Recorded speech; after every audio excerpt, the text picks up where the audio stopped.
Yo, what's going on, guys? It's your boy SquadDen back at a brand new banger on the channel. In today's video, I'm going to be discussing Westdrum's Strucid Arena tournament. If you guys don't know what that is, Westdrum did host a tournament about, a Strucid tournament, of course, and it was called Strucid Arena. It's just like the Fortnite arena mode where you can, qualify into the World Cup, and basically that's what it's kind of like, except there's no World Cup. You just, qualify, you go to the finals, semifinals as well, and, you just win. That's how it is.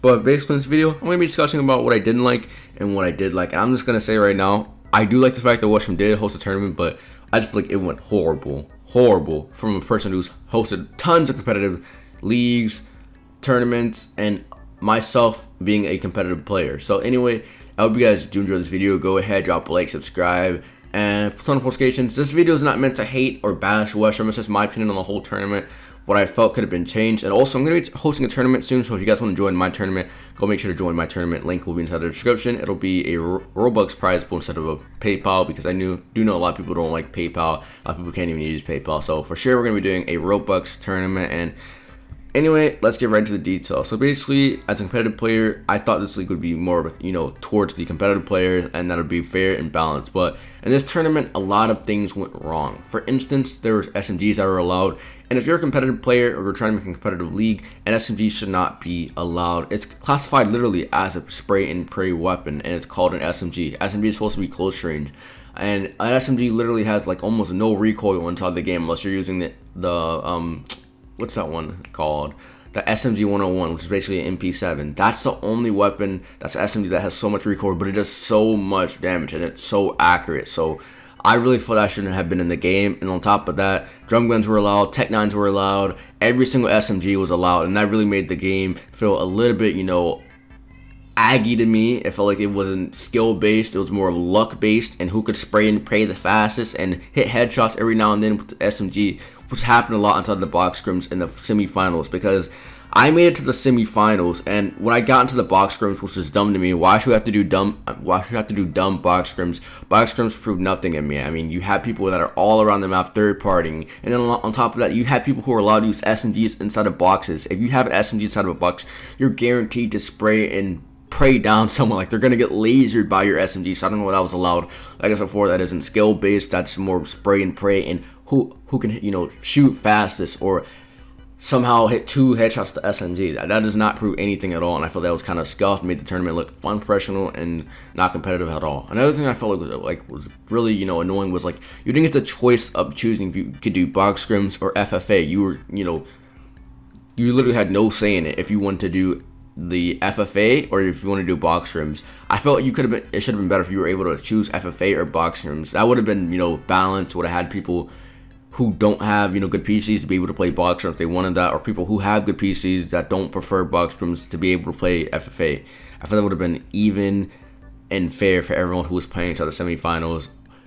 And another thing I felt was kind of confusing to me was how when you're trying to qualify to get into semifinals, how you were able to play box scrims, solos, and duos. And I don't know why there were duos, because if you're playing duos, it made no sense to me. If you're qualifying by yourself and playing in the finals by yourself, why should you be able to play a mode with duos? You're basically carrying someone into the finals when you're going to go against them regardless. Doesn't make sense to me. And if he was going to do this for qualifiers, why shouldn't this be allowed into the semifinals? Or even the finals, where you could 1v1 someone, kill on sight, or build battle. I mean, you should have the choice with the opponent what you want to do, because not everyone likes build battles. But I'm going to be going over a little bit other things too. I know Zaddy and Paku made it to the finals, and Paku ended up beating Zaddy. I wasn't surprised about that. I mean, Zaddy is a really good build battle player. I feel like he's one of the top for sure. He's always been one of the top build battle players. But I just had faith in Paku. I played against Paku. I played against Zaddy. And Paku, when I play against him, I feel like I'll never beat him. I don't know why, but when I go against Zaddy, I feel like I have a chance of beating him. Even though sometimes I am scared, because I'm not really a build battle player. I'm more of a kill on sight player. But I mean, it was still fun to play. I feel like it was interesting to me. I feel like Westdrum did try his hardest to host a tournament, and it just didn't work out to me. There was a lot of major flaws. There was hackers everywhere you went. Like, for instance, I know a lot of Island Royale comp players were cheating inside these tournaments, and No hate to any of them, but my bro Ken, I don't know why Ken hacks. Ken's cool though as a person, he's cool, but he hacked inside the last Summer Show that I can't even speak, and Westdrum ended up giving him $100, even though he was like gonna win, but he got disqualified for hacking. And he said it was a glitch, but he still got $100 from it. So another thing was that like there were so many Island Royale players that were hacking. Like I said before, I know Nat Backa was hacking, and according to what everyone's saying, Nicholas Joker hacked.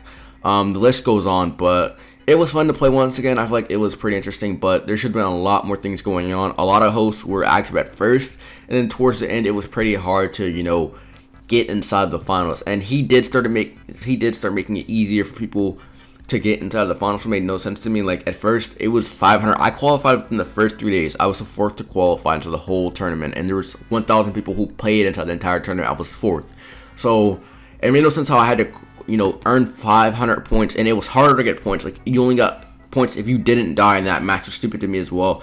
If you weren't able to get points if you died, then it kind of made it pointless for you to play inside of matches, because if you can't win, what's the point of you playing? Like it should have been where people who were hosting kept track of how many people had how many kills, and if you killed and respawned, then you just get kicked out of the match. That would have made more sense, and it would have been, you know, more professional and more fair to people who, you know, got tired of playing in matches and never won a single match but got so many kills. Like imagine you had 10 kills and you died to the last player. Like that'd be pretty frustrating. You could have got 12 points if you're playing actually not even 12 points. You would have got like if I'm correct, you would have got 32 points if that was a solo, I think, or I think it was 27 or one of them for sure. But it just didn't make sense to me how, you know, people were able to play duels together when they're not going to be inside the finals together. How people didn't get points if they didn't win the match at all. Like they didn't get the points that they earned from the kills. How people were hacking constantly. And me and Paku ended up talking to Westdrum about, you know, adding people under review, and like we'd PC check them, because if you guys don't know what PC checking is, it's where you check people's logs, their history on the computer, see if they have any executors like Synapse, RCM, and all that, because in the previous tournaments that Westdrum was hosted, a lot of people hacked, and in this one, a lot of people hacked as well. It was so common to go against a hacker instead of his tournament. Like it was so obvious. There were people who you wouldn't even think hacked that ended up getting caught in hacking, and a lot of people who were pro players getting accused of hacking even though they didn't. And it did make Westdrum want to, you know, not do a tournament with pro players. It made no sense to me, because like none of us pro players hacked into the tournament at all. If anything, it was just the randoms that came from his channel. It was the Island Royale pro players, and I love the Island Royale community. Like, no joke, I love the Island Royale community, but it was kind of funny that they were doing it. And I think I just did it because they don't respect the whole Strucid comp scene, and it is pretty dead, I'm not gonna lie to you. Because Lurger does care about the comp scene a lot better, more than the Strucid comp scene. I'm not saying there's anything wrong with that, but he's just more interactive with the competitive scene of Island Royale, and that's why a lot of people think the Strucid comp scene is a joke. So I understand that as well, but as for my predictions and the finals, I didn't make it to the finals, and that was because in the entire, you know, scrims, I had to play into the box scrims, so I hate, and then on top of that, I was a target because, of course, people didn't want me to play inside of the A group. People were like, bro, is why SquadDen in here? And you couldn't really tell if anyone was teaming, because for all you know, people could be teaming and you wouldn't even know. Like, of course, people could be, you know, calling on Discord, and they could be saying, bro, let's talk to that one person. Yo, bro, I'll be on this side, you go on that side. Let's not team together, right? They were like, we're not going to go for each other. We're going to go to other people. So that was pretty frustrating how people could possibly team inside of box scrims. Like, in box scrims, people can team, you wouldn't even know. In FFA, people can't team at all. They can respawn in third party, but they can't team. You know what I mean? So it made more sense to do FFA, or at least 2 FFA rounds, 3 FFA rounds, and 3 box scrims. Make it evened out for people who don't have good PCs, for people who do have good PCs, you know what I mean? So it wasn't just one-sided, but there's a lot of things that could have been changed out of the tournament. But like I said before, I do like the fact that Westdrum did try and, you know, put an effort towards holding a tournament, but he should have maybe tried to get more help. A lot of people did offer help. I know Caden did help, and he's a really good help and management member of the whole server. He did a really good job. I feel like a lot of things, if he would have been in charge of it rather than Westdrum, it would have went down a lot smoother.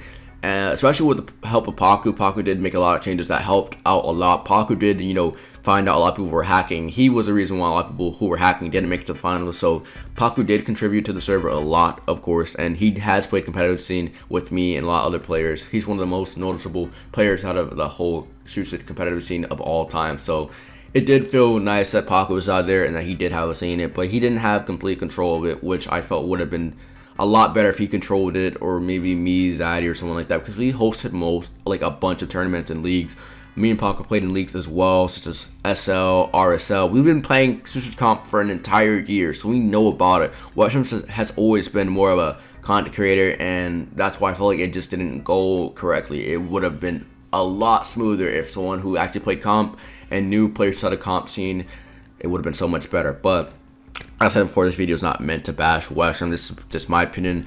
So I'm just gonna wrap it up right now. SV should have been banned. You should have been able to play whatever mode you wanted inside the finals, and a lot of hackers and a lot of just other things that just didn't make sense to me. Could have went a lot smoother, but I did like the fact that he hosted the tournament and did try and do it to the best of his ability. But I hope you guys enjoyed this video. If you guys did, make sure to drop a like, subscribe, turn notifications. I really would appreciate it. It's me, your boy SquadDen, and I'm out.